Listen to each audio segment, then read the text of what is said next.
સાબરમતી નદી કેબિનમાં આવેલા ગીતાંજલિ ફ્લેટ નજીક ગઈકાલે મોડી રાત્રે ભારે બબાલ થયો હોવાનો વિડીયો વાયરલ થયો છે। દાહોદ જિલ્લાના ઝાલોદ પોલીસ દ્વારા તહેવારોને અનુલક્ષીને ધાવડિયા ચેકપોસ્ટ પર વાહન ચેકિંગ દરમિયાન ડુંગળી લસણની આડમાં લઈ જવાતા ભારતીય બનાવટના ઇંગ્લિશ દારૂના જથ્થાને ઝડપી પાડવામાં મેળવી સફળતા। બનાસકાંઠાના નવી બંનેલ ઓગળ તાલુકાના થરા ખાતે જનાક્રોશ સભાનું આયોજન કરવામાં આવ્યું હતું।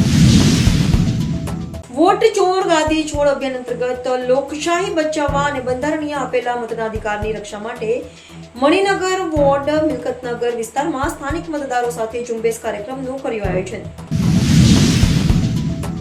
સેવા પખવાડિયા અંતર્ગત આજરોજ ગાંધી જયંતિ નિમિત્તે માનનીય વડાપ્રધાન નરેન્દ્ર મોદીના સૂત્રોની સાર્થક કરતા મંગલમ ખાદી ભંડાર ખાતે ગોગા તાલુકા દ્વારા ખાદી ખરીદી કાર્યાલય જિલ્લા ભાજપના પ્રમુખની ઉપસ્થિતિમાં સ્વદેશી ખાદીની ખરીદી કરાઈ।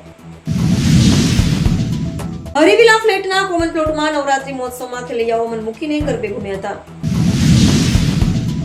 અમરેલીના સાવરકુંડલા તાલુકાના મોટા ભામોદરા ગામની સીમ વિસ્તારમાં મધ્યપ્રદેશના પરપ્રાંતીય પરિવાર કપાસ વીણતો હતો તે દરમિયાન 7 વર્ષની બાળકીને દીપડો ઉઠાવી જઈને તેનો શિકાર કરવાની ઘટના બનવા પામી।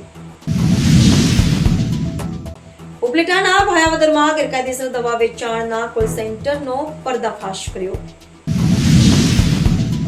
અખિલ ગુજરાત રાજપૂત યુવા સંઘ મહિલા સંઘ તથા યુવા પાક અમદાવાદ શહેર દ્વારા તારીખ 4/10/2025 ને શનિવારના રોજ શરદ ઉત્સવ 2025 નું અમદાવાદના નિકોલમાં આશીર્વાદ પાર્ટી પ્લોટ ખાતે આયોજન કરવામાં આવ્યું।